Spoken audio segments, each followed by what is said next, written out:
The sixth question is, an oil drop with charge q and mass m remains stationary between two metal plates with a potential difference V across them. The plates are separated by a distance d. What is the charge on the oil drop? So guys, always remember you have to write the electric field strength in terms of the voltage and the distance given. There you go, the electric field strength equal to voltage upon distance. And we also know that this oil drop has a weight, and there will be m into g, and we know that the weight is equal to the force. So we are taking everything in terms of force, and we know that force in terms of electric field strength is E times Q. So when I make electric field the subject, that's F upon Q, so that will come as E upon Q, that's force. And I'll make E again the subject, so what I'll do is I'll just take Q that side, that over there, and now we know that force was equal to weight, and weight is mg, so I'll replace E with mg. So to remove the fraction, what I'll do is multiply d from both sides. And our final question is, what is the charge on the oil drop? So to make charge the subject, what I'll do is I'll divide V from both sides. There you go, the charge is mgd over mass into gravity into distance upon voltage, and we can see that C is clearly our option. Moving on to the seventh question. Seventh question is, a proton enters a magnetic field at an angle as shown. Which of the following gives the direction of the force on the proton as it enters the magnetic field? So guys, use your common sense. You can see the proton is entering the plane or magnetic field, so out of the page cannot be our option. And reading the question again, it says, which of the following gives the direction? If you look at the B option, it says that in the plane of the page at 90 degree to the proton velocity. We are not discussing the velocity here, so we'll just cancel out the B term also here, and we are left with A and C. Guys, I could have considered the option A here because it looks a strong contender here, but to save your time, you can easily see that the proton is entering into the page of magnetic field, so you'll say this C is our option. When a point object with charge plus q is placed a distance d away from another point object with a charge plus 2q, the force between them is F. So what I'll do is I'll just draw the graph so it better depicts what we are doing. So that's q, and that's 2q, it's plus 2q, and the distance is d, and the force is F. There you go, and they say the charges are increased to plus 2q and 4 plus q, and the distance is increased to 2d. So I'll just draw it again. So that's 2q, and that's plus 4q. They say the distance has increased to 2d, and they're asking us what is the force. Guys, I could easily give you the answer, that the answer is F. The answer can't be F upon 4 because the charges are being increased and the distance is increased too. The force can't be halved again. So what I'll do is I'll just use the formula here.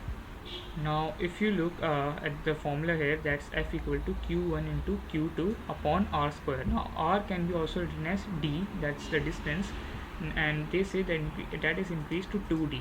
So 2d square will be 4d, and oops, let me write it down here. So that's 4d, and they say that the q charge, that's a positive single charge, that changed from plus 4q.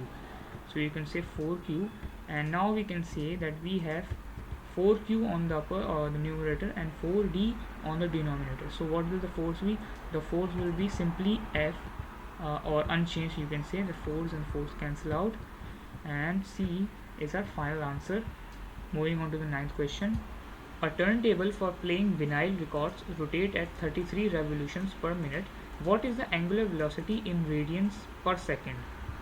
So the formula for angular velocity is 2 pi, or you can say theta upon t.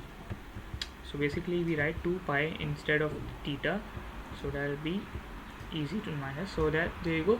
Now they say that what is the angular velocity in radian per second. That we have seconds on the denominator, we have 2 pi here, and they say the turntable playing vinyl record rotates at 33 revolutions. So what we'll do is we'll multiply 33 with 2 pi, and that will be divided by 60 because per minute is 60 seconds. So that's all over 60. We can see from our options here that 33 upon 60 into 2 pi gives the same answer. So C will be our final option. A will not be our option because T is being divided, the seconds is on the denominator, so there's no division here, so D won't be our answer. So it can be B and C, and C is the final answer. Moving on to the 10th and the last question. A magnet is dropped vertically through a coil, producing a current in the coil which creates a magnetic field around it. Okay, you can see the magnet is being has been dropped, and X and Y here. Which line of the table correctly shows the pole at X when the magnet enters the coil and the pole at Y when the magnet leaves the coil?